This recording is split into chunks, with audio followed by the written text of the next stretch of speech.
Episode 56 LQ November 16, 2023.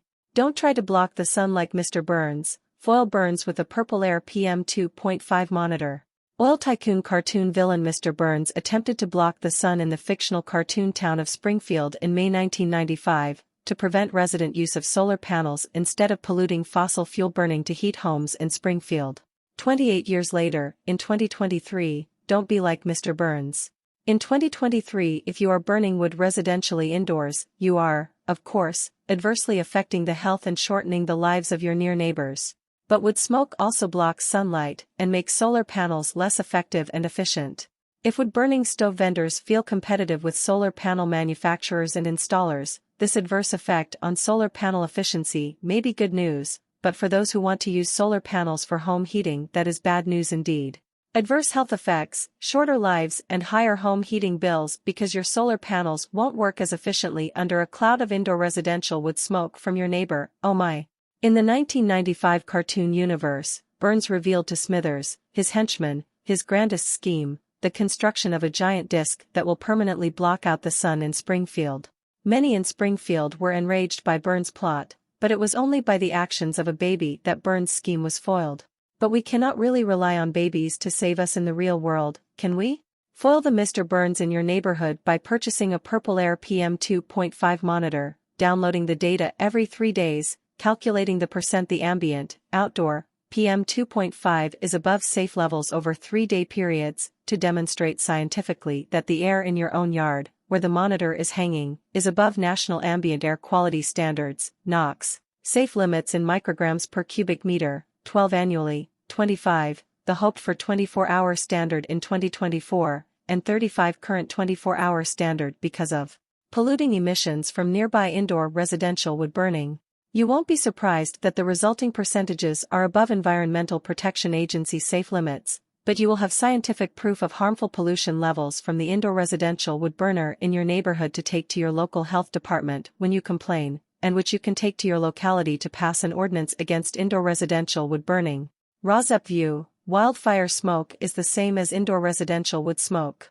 Wildfire wood burning and indoor residential wood burning both produce wood burning emissions, which are 90% PM2.5, particulate matter of 2.5 micrometer size, the perfect size to infiltrate the human lung, setting off a cascade of human health problems and early deaths.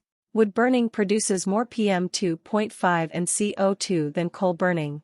Wood burning emits 450 times the PM2.5 as natural gas burning. The following article from June 2023 references wood smoke blocking the sun and adversely affecting solar panel efficiency. Examples from Maine, North Carolina, New York, the Midwest, California and Australia.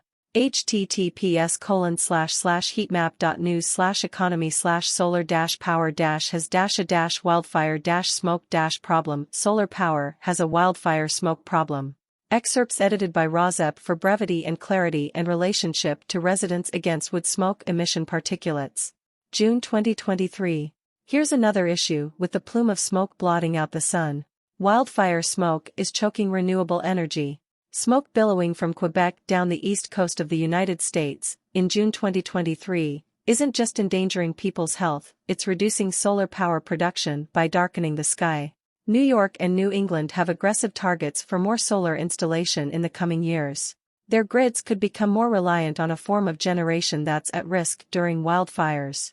Grid operators who cover an area stretching from North Carolina to Maine, the Hamptons to Chicago stated that wildfire smoke meant less solar power production. The New England Independent System Operator put it in a release: the smoke was lowering production from solar resources in the region. The smoke isn't just reducing the yield from photovoltaic panels, it's also making forecasting power demand more difficult. Smoke cover lowers temperatures, reducing demand for air conditioning that is responsible for higher electricity usage in the summer months.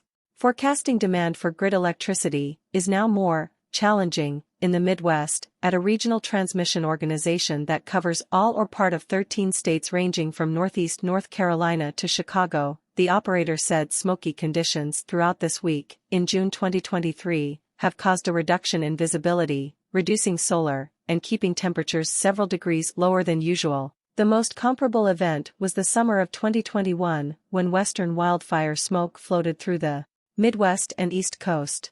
For the New York Independent System Operator, ISO, total peak solar energy production was 1,466 fewer megawatts than forecast on June 6 and 7, down about 25% from where they thought it would be.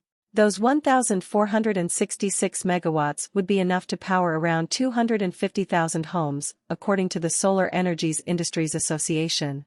California and Australia, which both have quickly growing solar sectors, have also experienced meaningful reductions in solar power production when they've been hit by severe wildfires. One paper examining the 2020 wildfires on the West Coast found about 10% to 30% reduction in solar power production during peak hours in California due to wildfire smoke. Forecasts for electricity supply did not include the effects of smoke and therefore overestimated the expected power production by around 10% to 50%. These challenges will accumulate as a consequence of climate change is continued extreme biomass burning, which leading to more frequent and intense smoke events. Rooftop solar systems in Sydney and Canberra, Australia, could see their output fall by 15 to 40% during hazy days. New South Wales, which includes Sydney, already gets 12.5% of its power from solar, according to the Australian Department of Climate Change, Energy, Environment, and Water. A wide variety of carbon-free electricity can be diminished by the very climate events they are supposed to help solve, if the sun is disappearing behind clouds of wildfire smoke.